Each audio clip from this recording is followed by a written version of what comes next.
pagpangatampalasan ining pamilya ha.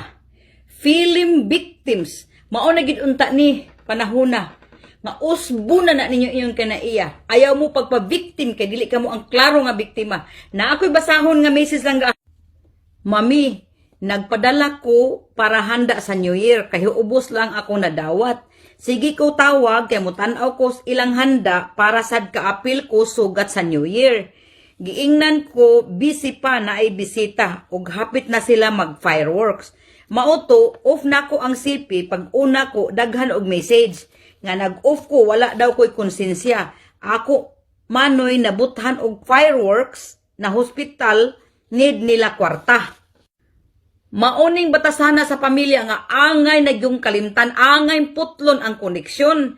Sa panahon nga nagpadaka nila og ayuda para sa ilang handa-handa, sa ilang gara-gara, dago ay kangkang sa panahon na gusto lang kang mutanaw, inon ka unya na kay busy, na ay bisita, hapit na may mag-fireworks sa dihang nabuthan, ikaw may unok-unokon pangayo ag kwarta niya tungod kay nag-off man ka, kay tungod sa imong kahiubos, ingnon na ka nga udi wa kay konsensya.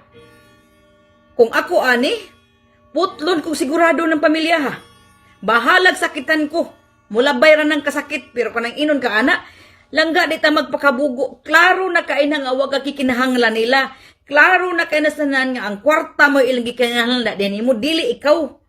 Kay bisa sa imong pagtawag mo tan-aw lang kas ilang handa nga ikaw may nagpada nga naa sila malamoy, naa sila matuka didto.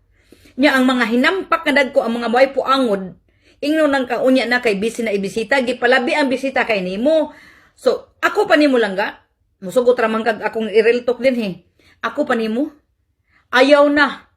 Hunungan na putla. Dili na ka makakonsensya. Kaya suma sa imong mga message na ako, taas nga panahon ang imong pag-suportar nila. Karon panahon na. Nga ang imo nang kaagalingon, ang imong atimanon. Nakasabot na ka. Kung importante lang ka para nila. Kung naa sila'y tuyo nimo, pero wa sila'y tuyo nimo, di ka importante. Tai ka.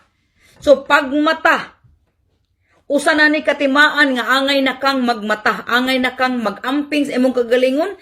Angay na ka nga magputol na imong kuan nila.